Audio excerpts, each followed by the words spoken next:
ఇది రెండో మీటింగ్ అనుకుంటా. గతం మీద మరి కాంగ్రెస్ జెండా ఎగరాలి, ఈ జెండా మరి ఢిల్లీ గద్దె మీద కూడా ఎగురుతుంది. ఇక్కడ ఎగురితే నెక్స్ట్ ఢిల్లీలో కూడా ఎగురుతుంది. కాబట్టి మరి పునాదిగా రేపు పార్లమెంట్ ఎన్నికలలో మన యొక్క పార్టీ నాయకుడు మరి త్యాగాల కుటుంబం దేశం కోసం అహర్నిశలు కృషి చేసేటువంటి పార్టీ కాంగ్రెస్ పార్టీ.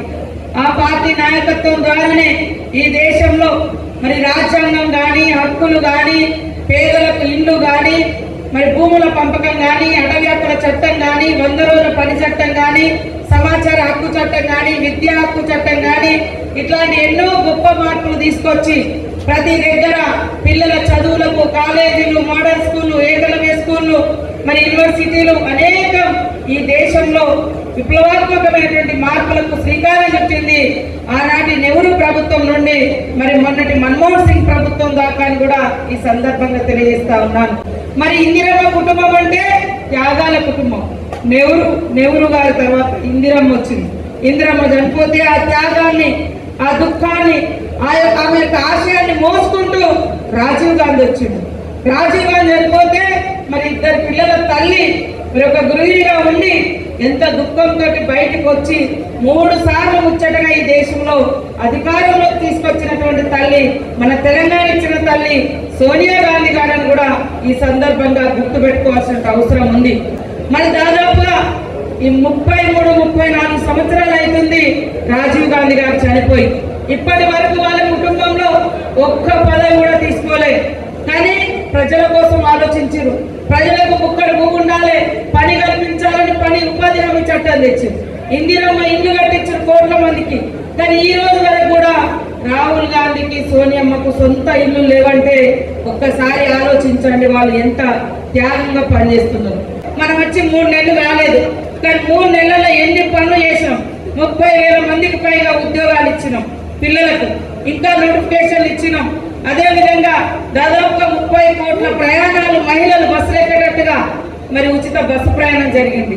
200 యూనిట్ల కరెంట్ వస్తూ ఉంది. అదేవిధంగా ఇందిరమ్మ ఇళ్ల స్కీమ్ స్టార్ట్ అయింది. 500 కార్యక్రమాలు కూడా కాంగ్రెస్ చేస్తా అంటే ఎవరైతే ఎలక్షన్లలో గట్టిగా పని చేస్తారో వాళ్ళకు ప్రాధాన్యత ఉంటుంది. ఏ బూతుల్లో అయితే మెజారిటీ ఓట్లు తీసుకొస్తారో వాళ్ళ మాటకు విలువ ఉంటుంది. వాళ్ళు నిజంగా మేము కూడా గౌరవిస్తాం. ఢిల్లీలో రాహుల్ గాంధీ ప్రధానమంత్రి కావాలి, అవునా కదా? రాహుల్ గాంధీ గారి కంటే, సోనియమ్మ కంటే మరి ఇప్పుడైతే మనకు అంత ఇంపార్టెంట్ అయితే ఏం లేదు కదా. ఇంకా వాళ్ళ ఎన్నికలప్పుడే, మన కేంద్రం ఎన్నికలకే పనిచేయనప్పుడు మనం ఉండేందుకు లేదు. ఖచ్చితంగా నెల రోజులు అందరు మీ అన్న డిమాండ్ అన్ని మీరు ఎవరిని నేర్చుకోవాలన్నా, ఎవరి గేట్ తెరవాలన్నా మీ అభిప్రాయము ఇక్కడ శ్రీయారన్న మీరందరూ అభిప్రాయంతో ఈ దేశం బాగుపడాలంటే రాహుల్ గాంధీ గారు ప్రధానమంత్రి ఉండాలి. వాళ్ళు ఎంతసేపు 10 ఏళ్ళలో ఏం చేసినా చెప్పుకుంటారు లేరు. దేవుడి పేరు చెప్తున్నారు, ఇంకో మతం పేరు చెప్తున్నారు.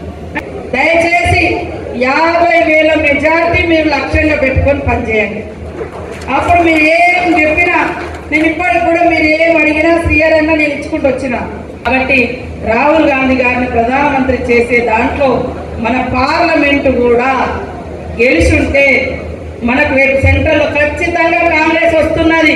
కాబట్టి ప్రతి ఒక్కరూ ఛాలెంజ్గా తీసుకొని మీరు 5 రోజులు ఇంటికి పనిచేస్తున్నా కనీసం వారంలో 2 నుంచి 3 రోజులైనా ప్రతి ఒక్కరూ మీకు ఇచ్చిన 4 బూతులు, 3 బూతులు, 2 బూతుల మీద దృష్టి పెట్టండి. దానికోసం మీరు ప్రిపేర్ అయి ఉండాలని కూడా ఈ సందర్భంగా తెలియజేస్తూ ఎక్కువ నిధులు ఇంకా వస్తాయి.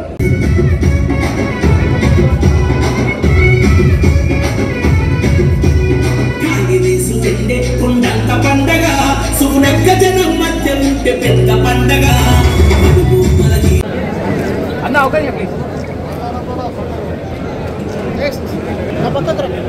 అన్న ఇటు అన్న ఇటు